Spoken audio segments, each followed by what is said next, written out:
Bonjour à tous et bienvenue dans cette nouvelle vidéo de notre chaîne Fiscalité Investissement dans laquelle nous allons te parler du nouveau visa de 5 ans et des 0% d'impôt pour les digital nomades qui souhaitent s'installer à Bali.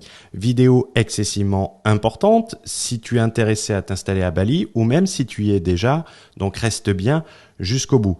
Également, n'oublie pas de t'abonner à la chaîne et d'activer l'ensemble des notifications pour louper aucun de notre contenu. En plus, cela va te permettre d'avoir accès au chat en direct sur nos vidéos et permettre de poser tes questions en live. N'hésite pas également à rejoindre notre chat Telegram. Nous sommes plus de 2300 au moment de l'enregistrement de cette vidéo et tu auras du contenu exclusif tout l'été. Et également, rejoins notre forum si tu veux poser la moindre question ou avoir du contenu additionnel. Donc, en guise d'introduction, Bali est une destination excessivement prisée par de nombreux entrepreneurs, digital nomades ou non, et à ce niveau-là, je ne vous apprends strictement rien. Mais Bali a toujours présenté une certaine difficulté pour les personnes souhaitant y passer beaucoup de temps, c'était notamment la question du visa. Et l'annonce récente du gouvernement indonésien doit en ravir plus d'un, surtout que c'est le premier pays à proposer un visa d'une si longue durée, une durée de 5 ans, c'est le fameux nouveau visa digital nomade avec en plus 0% d'impôt, donc ça a dû retenir votre attention sur les revenus étrangers. Tu dois te dire waouh! Mais avant de quitter cette vidéo et de booker ton billet d'avion, je te conseille de rester vraiment jusqu'au bout pour comprendre parfaitement et éviter les mauvaises surprises. Ce visa, comme on l'a dit, est une réelle aubaine, une réelle opportunité pour de nombreuses personnes, y compris des personnes regardant ces vidéos, y compris des personnes qui sont déjà présents sur place. J'ai d'ailleurs eu de nombreux entrepreneurs en coaching qui étaient à Bali et ce de manière régulière. Et d'ailleurs, nous avions fait un live avec Hugo sur les prop firms et lui-même vivait à Bali. La principale problématique que ces gens vont avoir, c'est que les gens qui veulent rester longtemps à Bali va être la question du visa, avec le risque de déportation. Car en effet, vous allez avoir deux options qui s'offrent à vous. Un premier visa de 30 jours qui sera renouvelable 2 fois, imposant une sortie du territoire, il me semble, et ce qui est un problème pour revenir avec les restrictions sanitaires, ou un visa business qui dure 180 jours. Mais au-delà de ça, ils étaient automatiquement considérés de résidents fiscaux à Bali et donc assujettis à l'impôt à Bali allant jusqu'à 35% sur le revenu, hors imposition de la société offshore si tu gères ta société offshore depuis Bali. Alors, même si Bali ne possède pas les moyens d'une grosse administration fiscale comme l'administration fiscale française, tu n'as pas forcément envie de jouer avec eux car la sanction pour fraude fiscale est relativement méchante si on peut le dire ainsi. À titre d'exemple, ça va de 6 mois à 2 ans d'emprisonnement. Je n'ai pas envie de me retrouver dans une geôle indonésienne. Et ça va de 2 à 4 fois le montant fraudé. Donc c'est jouer un peu à la roulette russe. Tu as 5 chances sur 6 de gagner. Mais par contre, si tu perds, c'est clairement fatal. Avant de rentrer plus en détail pour connaître les limites de ce visa et connaître les limites de cette proposition, il va être important de s'intéresser pour qui est fait ce visa. Il est destiné en priorité à attirer des personnes qui travaillent à distance, les remote workers.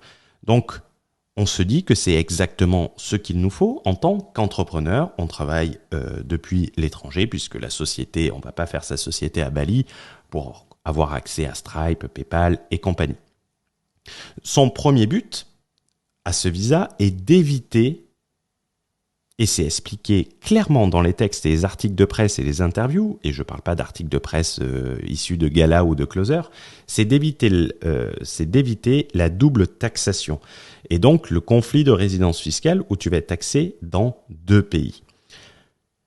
Ça ne doit pas permettre une double exonération, on l'explique amplement dans le Borderless Entrepreneur dans la partie 2 pour ceux qui sont dessus, c'est comme les conventions fiscales, elles sont là pour éviter la double imposition d'un même revenu, que le même revenu soit taxé 2 fois. C'est pas permettre que ce revenu ne soit jamais taxé, c'est une nuance qui est ultra importante pour bien le comprendre. Donc, on peut comprendre de suite que ce visa est un droit de séjourner sur le territoire, mais en aucun cas un statut de résident fiscal. il y a une différence entre résidence, le droit d'y résider, le droit d'y passer du temps, le droit d'être sur le territoire, et résidence fiscale, payer ses impôts, un peu comme à Dubaï en quelque sorte. Pour renouveler ta carte de résident, ton Emirate ID, tu dois passer grosso modo 2 jours par an. Pour être résident fiscal à Dubaï et obtenir donc ton certificat de résidence fiscale, tu dois prouver avec les entrées et sorties de l'immigration une présence de 181 jours par an à Dubaï. Donc en aucun cas, cela va te permettre de ne plus être résident fiscal de ton pays d'origine, c'est juste le droit d'y passer du temps et autant de temps que tu veux. Rien ne vaut une bonne illustration à l'ancienne pour bien comprendre, donc nous allons prendre Jean-Michel Français. Il obtient son visa, il suit quelques vidéos sur Internet et va faire soit le choix de créer une LLC aux USA, une Limited au Royaume-Uni ou même une OU en Estonie avec la e-résidence. Il obtient son visa de 5 ans et se dit « Youhou, 0% d'impôt pendant les 5 prochaines années, j'ai optimisé à mort ». Il va aussitôt sur eDreams, il tape le départ Charles de Gaulle de Paris, il regarde des billets pour Bali et prend le prochain avion au départ de la France pour optimiser et profiter de sa vie un maximum au soleil, développer son réseau car, il faut le reconnaître, à Bali, il y a énormément d'entrepreneurs francophones. Une vie pas chère, du luxe et volupté avec une villa avec piscine et de la Corona bien fraîche sur la plage, le soleil se couchant. Bon, ça c'est ma déformation personnelle. Je pense à travers ce petit résumé, ces petits raccourcis, avoir résumé 95% des cas. Et reste bien jusqu'au bout car on va voir dans quel cas cela marche et dans quel cas cela ne marche pas. Jean-Michel, il risque d'être très surpris, mais peut-être un peu plus tard. Car comme nous l'avons déjà dit avant, ce visa est un droit de résider, pas une résidence fiscale. Par conséquent, il ne pourra pas dire en France, regarde mon visa, je suis en règle, qu'il soit belge ou français, c'est pareil. C'est pas une résidence fiscale. C'est un droit de résider, pas une résidence fiscale, avec le 0% local en plus. Il sera impossible de se prévaloir des conventions. C'est la partie 2 du Borderless Entrepreneur. Donc, il sera automatiquement considéré résident fiscal français et devra payer ses impôts en France sur l'ensemble de ses revenus. D'ailleurs, en obtenant ce statut, il dit qu'à Bali, il est résident fiscal français ou d'un autre pays, mais il dit à Bali qu'il est resté résident fiscal français. Et en France, on le rappelle, vous devez déclarer votre départ à l'étranger, votre expatriation avec l'ensemble des éléments. Ce visa ne donnant pas de statut de résident fiscal, il ne va pas pouvoir obtenir un certificat de résidence fiscale prouvant bien qu'il est résident fiscal de ce pays. Et même si c'était le cas, celui-ci montrerait qu'il n'est pas assujetti à l'impôt en Indonésie, le fameux 0%, et donc pas de bras, pas de chocolat, il ne pourrait pas opposer sa résidence fiscale à la France ou à un autre pays. Il n'y a pas que la France sur Terre après tout, mais on est principalement sur un marché francophone. De surcroît, n'étant pas une résidence fiscale, il n'aura pas un NIF ou un TIN. Un NIF, numéro d'identifiant fiscal, TIN, Tax Identification Number. Et donc, toutes les banques de Jean-Michel enverront l'ensemble de ces informations à la France, que ce soit Revolut, que ce soit N26, qui vous demande de renseigner votre NIF ou votre numéro d'identifiant fiscal avec l'échange automatique d'informations. On peut se dire à ce niveau-là, oui, mais il suffit d'ouvrir un compte aux États-Unis. Les États-Unis ne communiquent pas les informations bancaires. Vous avez dû voir des informations sur Internet concernant ce point. Mais en réalité, c'est reculé pour moins bien sauter, puisque pas plus tard qu'il y a 3 semaines, la commission des taxes de l'Union européenne était aux USA pour parler du manque notamment de réciprocité de l'échange d'informations. Et que ce soit les républicains ou les démocrates, ils se sont montrés favorables à la réciprocité et rétroactivité, c'est le plus important, du FATCA, la norme d'échange des informations américaines. Donc, peut-être à partir de l'année prochaine, mais ça prendra en compte également les années précédentes. Et c'est un article sur Forbes qui racontait ça au travers de l'interview du directeur des taxes de l'Union européenne. Donc, on va s'intéresser maintenant pour qui est prévu ce visa et dans quel cas il va fonctionner.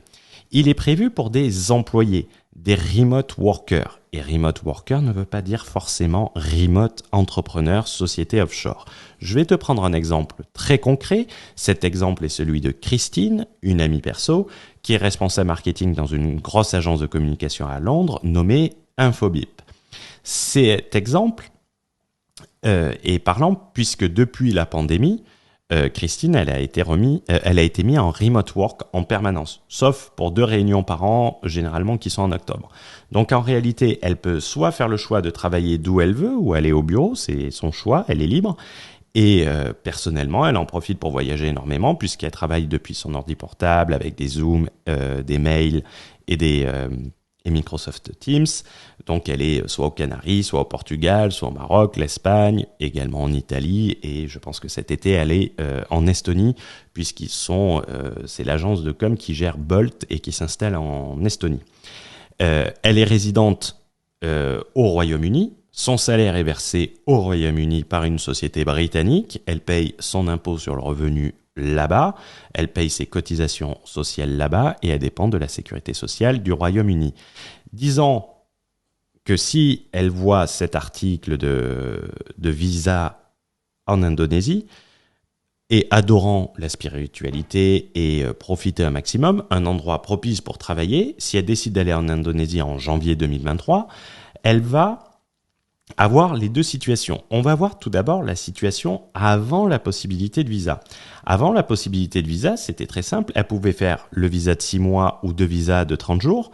Parfait, mais c'était chaud si elle voulait rester plus de 6 mois entre la durée des visas et ses absences sur l'année.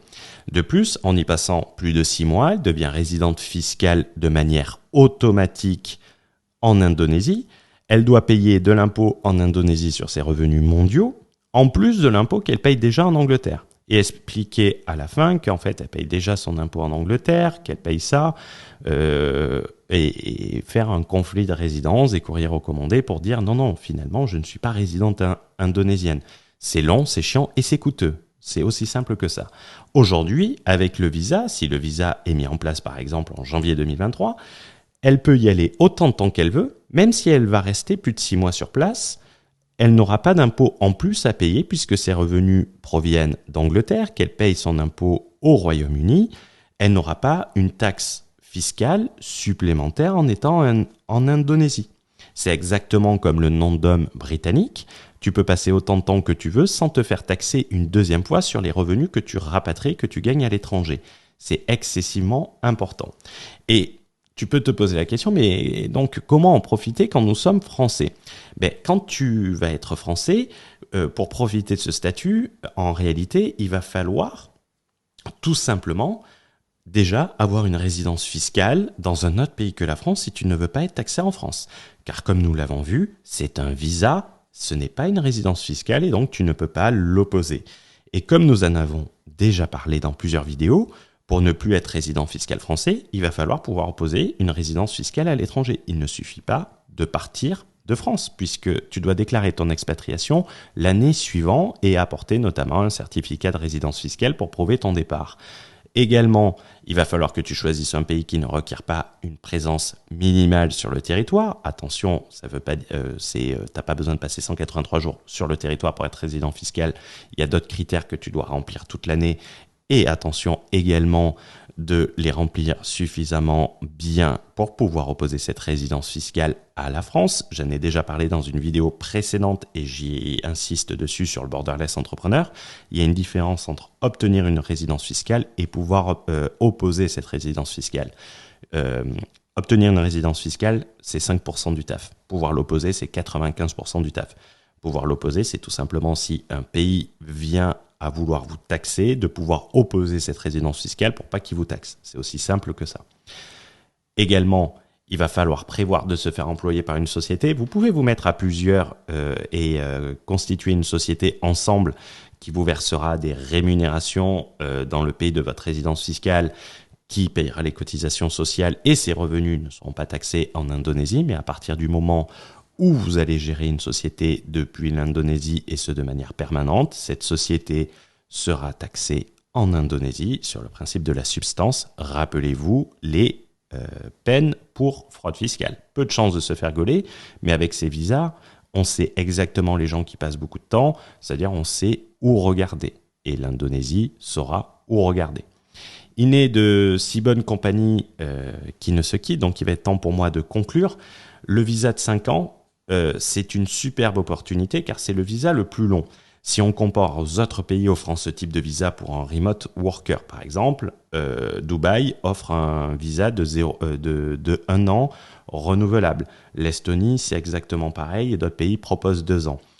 Cependant, le 0% n'est pas un statut en soi, mais il est là pour éviter que vos revenus soient taxés une deuxième fois. C'est pour éviter les doubles taxations, notamment quand il est déjà taxé dans votre pays de résidence. Donc ce visa n'est pas destiné aux perpetual traveler entrepreneurs qui ont une triple problématique, comme je l'explique dans le Borderless Entrepreneur, et qui doivent se structurer d'une manière excessivement précise avec beaucoup d'intention leur business et leur résidence fiscale. Et également, pour aller plus loin sur ce visa, nous ferons un live courant juillet pour les membres du Borderless Entrepreneur sur ce visa et les structures que vous pouvez travailler et comment vous pouvez faire pour en tirer le maximum entre votre pays de résidence fiscale, l'implantation de votre société et le fait d'être à Bali, et ce, dans les meilleures conditions possibles. On verra plusieurs options et des idées de structuration. Personnellement, si c'est quelque chose que vous appréciez, n'hésitez pas à en faire la demande. Je ne pense pas que ça soit excessivement cher une fois qu'il sera disponible. Même moi, je n'ai pas particulièrement de préférence pour l'Indonésie, excusez-moi. Peut-être un lapsus révélateur. Mais c'est toujours mieux de l'avoir et de ne pas en avoir besoin que d'en avoir besoin et de ne pas l'avoir. Je vous souhaite une bonne journée, je vous souhaite une bonne soirée. N'hésitez pas à laisser un pouce, n'hésitez pas à partager cette vidéo sur vos réseaux. Vous pouvez apporter beaucoup de valeur aux gens autour de vous. On se retrouve dans une prochaine vidéo ce week-end, discussion en voiture sur le réseau et l'expatriation et la nécessité de ce réseau et les particularités du réseau Internet. Donc, n'hésite pas à t'abonner, à activer la cloche et on se retrouve dans cette prochaine vidéo. Ciao, ciao!